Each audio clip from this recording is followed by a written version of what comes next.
It comes down to Jalen Hurts. I mean, that's really it. I think Jonathan Gannon. I think you got a taste of what he wants to be last year, and it's similar to what a lot of defenses in the league are right now, which is you don't want to blitz a lot. You want to play those split safety looks. I think the way they're construed on defense there, that's what they're going to be, and they could be really good at it. That pass rush might end up being dominant. The Eagles are obviously really good in the trenches on both sides of the ball here. It's the quarterback, and for all the good things that happened with Jalen Hurts last year, it's tough to get past that postseason performance where they got a quality defense. They go on the road and they weren't up to the task. It just wasn't good enough to compete in that game. So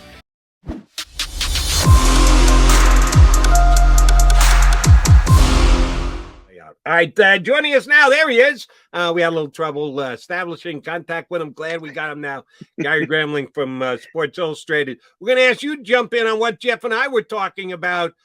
Kudos to the Rams in that they take good care of their players. They had two players have unbelievable seasons last year, an unbelievable playoff run in Aaron Donald and Cooper Kupp. They were able to pay both top of the market money. God bless both of those two guys, but how do you manage a cap like that without draft picks and without the ability to, when time comes and you need to move on from these contracts, have young players who can step in and play? They better get every sixth-round draft pick between now and 2024 right here, Gary. How are the Rams going to pull this off? That's kind of it, right? I mean, they're filling out the bottom of the roster with these day 3 picks, and it's part hitting on the guys, and it's part having the right coaching staff in place who can maximize these guys that you get in the 5th, 6th, 7th round. It makes sense. I think you saw a lot of GMs around the league for years. It's easy to sell a rebuild. It's easy to come into a place and say, hey, I need 5 years, because then you don't have any consequences to anything you do for 5 years. I mean, it's part of a self-preservation strategy for a lot of GMs. Les Snead is throwing that out the window. He's obviously going with a different tack here. The one thing about not picking in the first round ever is you don't get 4 years down the line and have to say, oh, well, now we got to extend this guy. Now we got to keep him getting to free agency. That gives you a little bit of wiggle room. But obviously they are they are doing some magic as far as the cap situation goes there in LA, and they got Cooper Kupp on. That's a team friendly deal at this point. I don't know if we would have said that a year ago with those numbers, but I think in light of what went on with especially with Tyreek Hill and Devontae Adams, that's a pretty good deal for the Rams there. Yeah, Gary, and I forgot to mention this to Jody earlier. There's only 2 receivers in NFL history that won AP Offensive Player of the Year, won the receiving Triple Crown, and won Super Bowl MVP. Jerry Rice and Cooper Kupp. 12 months ago, Cooper Kupp didn't have any of that. So, he's grossly underpaid for his production. I'm one of those tragic fantasy owners who was looking at Robert Woods and Cooper Kupp, and I was like, I think Robert Woods is going to be the guy this year. No, no, Robert Woods is a fine player, but yeah, Cooper Kupp won some people some leagues out there.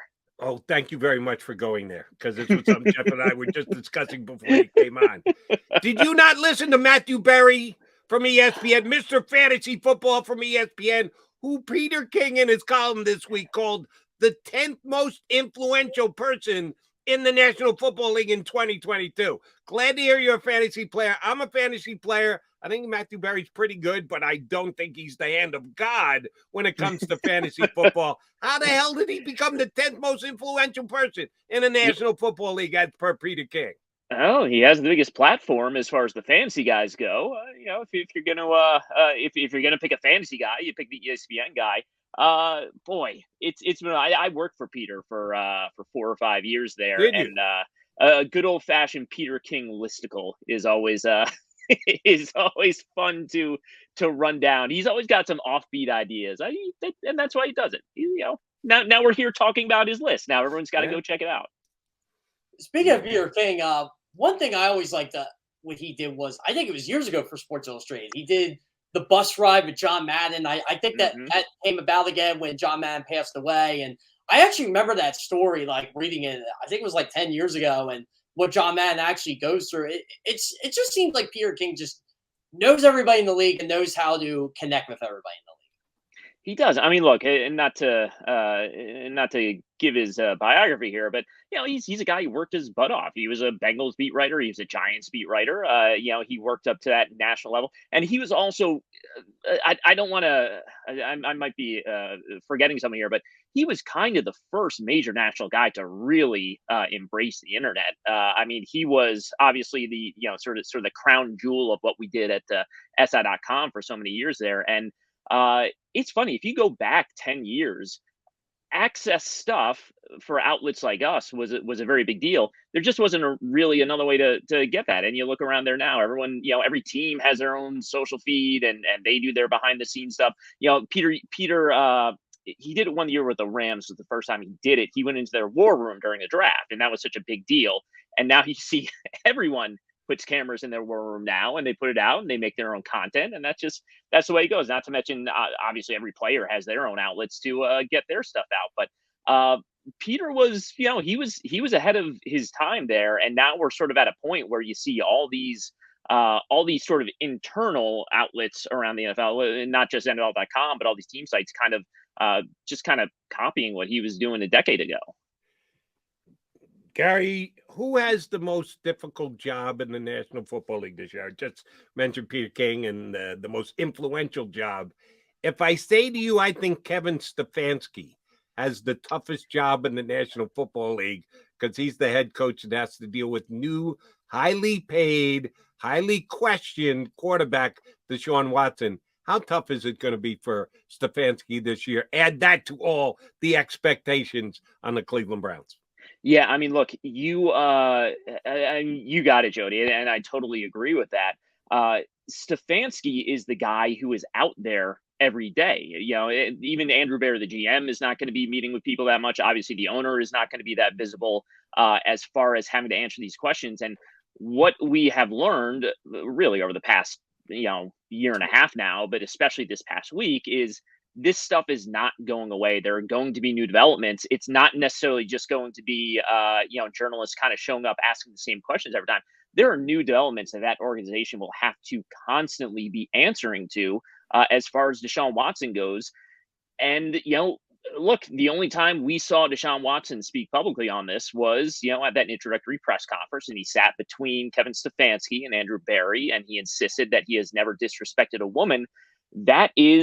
That's their company line right now. I mean, that's what their quarterback said. They didn't correct him. They sort of had a chance to come out and do that. I understand why they didn't. I mean, he's now the face of your franchise. They didn't want to necessarily undercut him right at the start there. But, that was Deshaun Watson's statement. And they kind of, it was sort of a tacit approval of it when they set out there. And now they're it's going to be weeks and months, because it seems like Deshaun Watson is not going to suddenly do an about face here.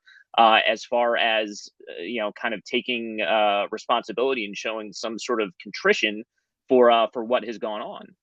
Gary, every year there seems to be a team that it feels like there's going to be an immense amount of pressure on them to reach the Super Bowl. And the last couple of years, it's been Tampa Bay Buccaneers, Green Bay Packers, Kansas City Chiefs.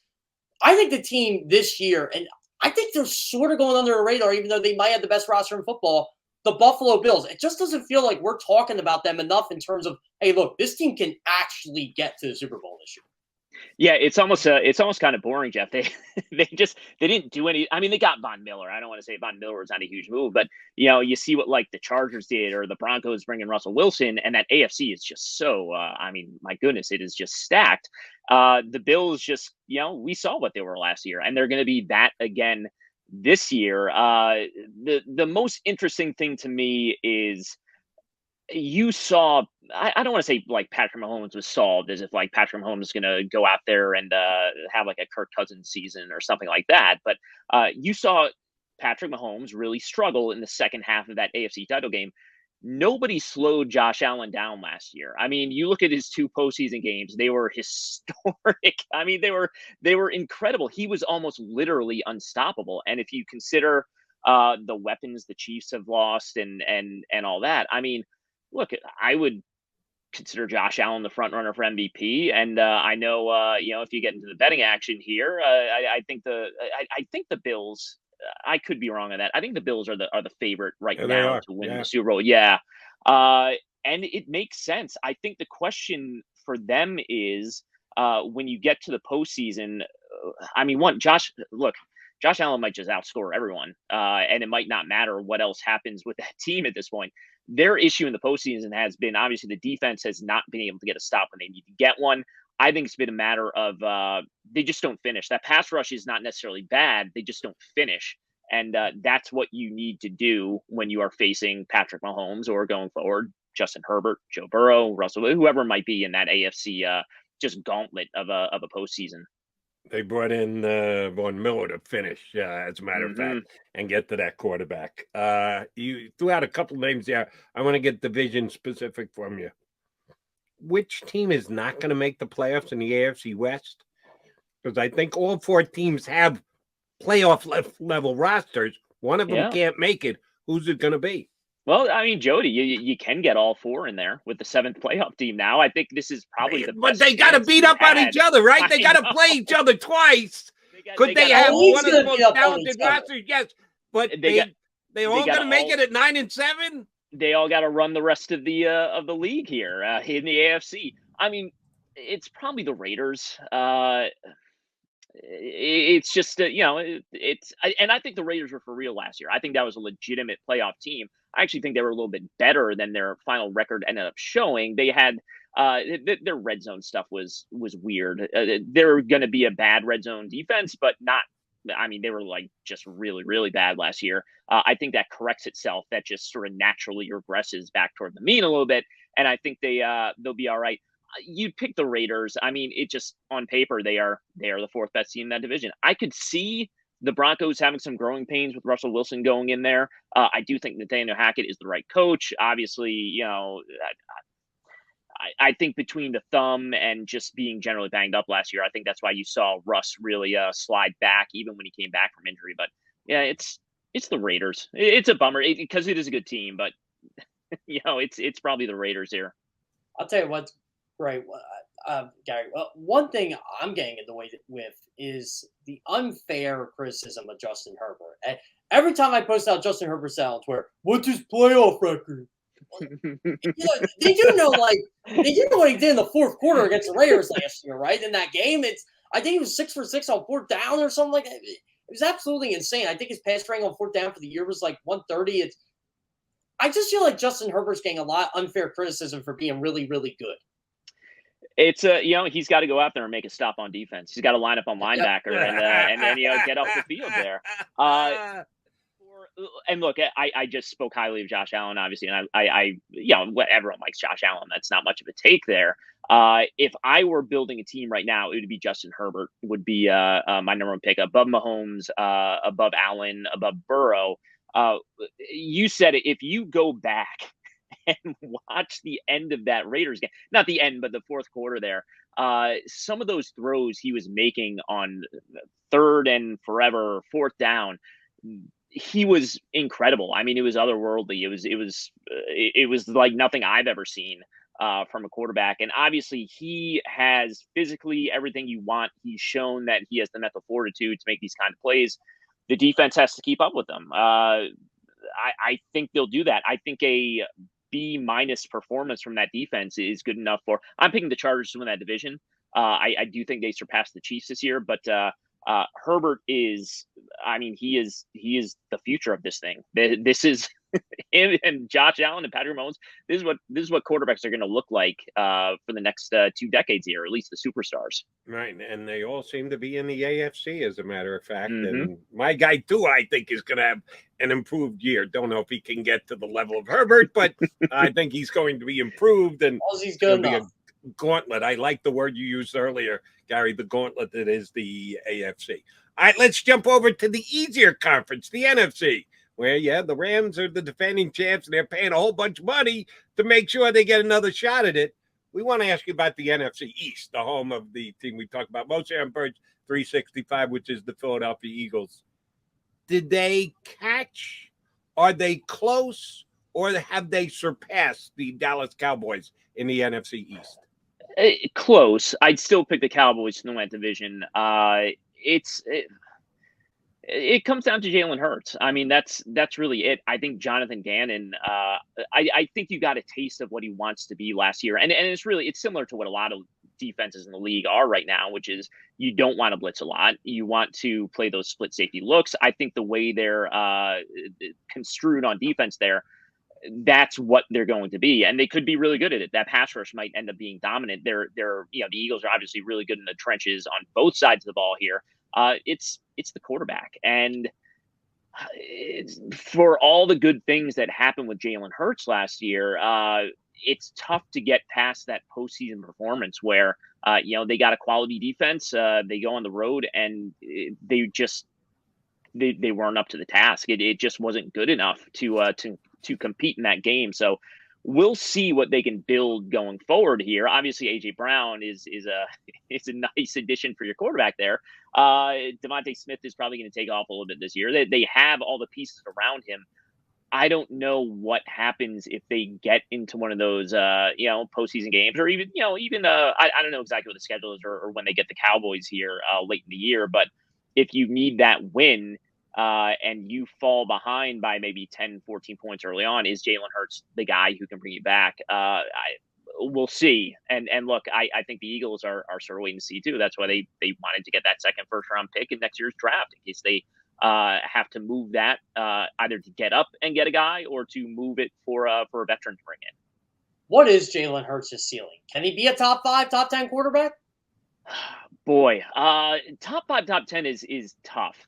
We just ran through all these guys who are just going to be, I think, just consistent MVP contenders. I don't think he's an MVP contender. I mean, if you're looking around the league and looking for a comp, is he? You don't want to say Lamar. Stylistically, he doesn't move like Lamar. No one moves like Lamar. And I think he's also a little bit behind Lamar as far as his progression as a passer here. Could you sort of build an offense that is kind of, the Shanahan style? I don't know if the Eagles want to do this. The Shanahan style, sort of highly schemed, a lot of play action stuff. You can have a multi-dimensional run game that you can build around him, obviously. I think he's a guy who you're going to have to build a very specific system around him.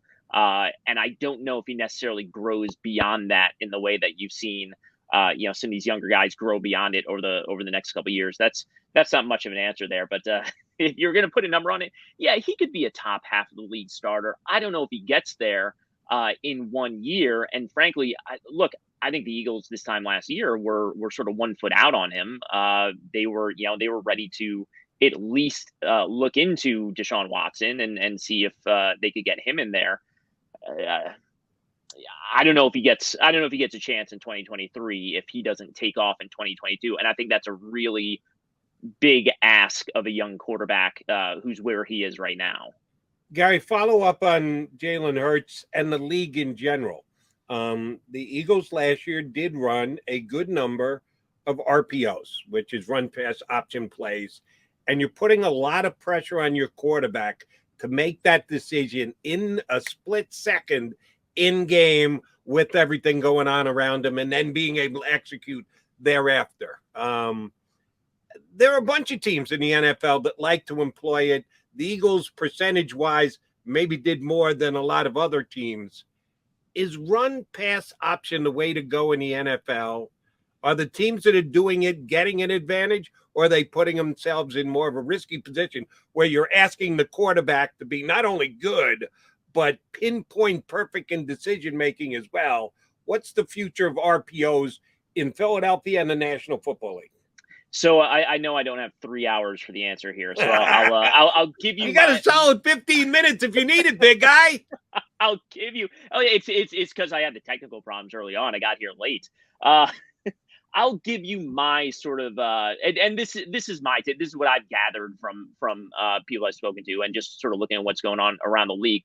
I mean, right now the biggest trend in the league, right? Yes, RPOs are still big. That's an early down weapon that teams can use. The Shanahan style, basically the outside zone run complemented by the play action stuff. That is, I mean, it's close to half the teams in the league are running that as sort of their basic staple of their offense right now. it's really interesting what's going on in Cincinnati because Zach Taylor is a guy who, he came up under Sean McVay. That's not a Sean McVay offense. I mean, it's really what you would have seen maybe with a Tom Brady or a Phillip Rivers. I mean, what they're asking him to do is run a very veteran, spread it out, figure it out before the snap, make your reads post snap very quickly and get the ball out. No one really does that with young quarterbacks anymore. And I think what you're seeing with Joe Burrow is if you can find a young quarterback who can do that, you can go to the Super Bowl with the Cincinnati Bengals. It's so much easier said than done. Obviously, everyone wants to get these young guys on the field as soon as possible. I think you are going to see some guys who there's always going to be, if you have the physical talent of a Mahomes, of an Allen, of a Herbert, a Lamar Jackson, those guys will always, you can do things with them, you can take off. I wonder if you are going to see the reemergence, and I don't think it's going to be league wide, but in some spots of sort of less physically gifted quarterbacks becoming superstars, playing in that kind of offense, which we just don't see a whole lot anymore. But there's a reason Tom Brady is so effective at age 78 or whatever he is right now. It is almost impossible to defend on a consistent basis here. Gary, one of the teams I'm really taking an interest in this year, and maybe it's because of the local thing, but the New Orleans Saints, the Eagles have their first-round draft pick, and there's a lot of moves they made this all season I like. Marcus May, Chris Olave, Tyrann Mathieu. But I don't think their head coach could coach his way out of a wet paper bag, and that's Dennis Allen. So what is your outlook for the Saints this year? It's interesting. When Brady was retired, it was kind of like, Saints are going to win this division, And now they're probably not. Although obviously Dennis Allen has had Tom Brady's number for He's a great whatever reason. I'll give him that. It's wild the way that sort of played out there, but we'll see. I mean, look, I can't get behind that quarterback. And I think that is a team that's going to be in the wild card hunt. I think they're clearly behind the Bucs in that division. They could win 9-10 games. Even before Jameis Winston got hurt last year, that's kind of how they were doing it anyway.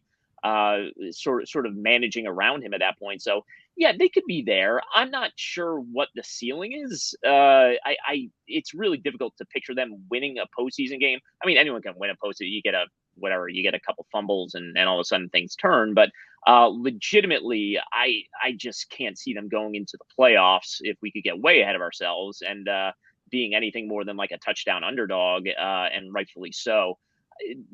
The quarterback just he's not for me. It's been too long. The same mistakes he was making back at Florida State he makes in the NFL. They can't trust him to throw the ball over the middle of the field for the most part. I think that's their downfall. But in that conference, yeah, that's a wild card team. If you get the right breaks there, if you end up taking the ball away 30 times this year, it might be a 10 or 11 win team. Gary, don't want to ask you to get too far ahead of yourself like playoffs.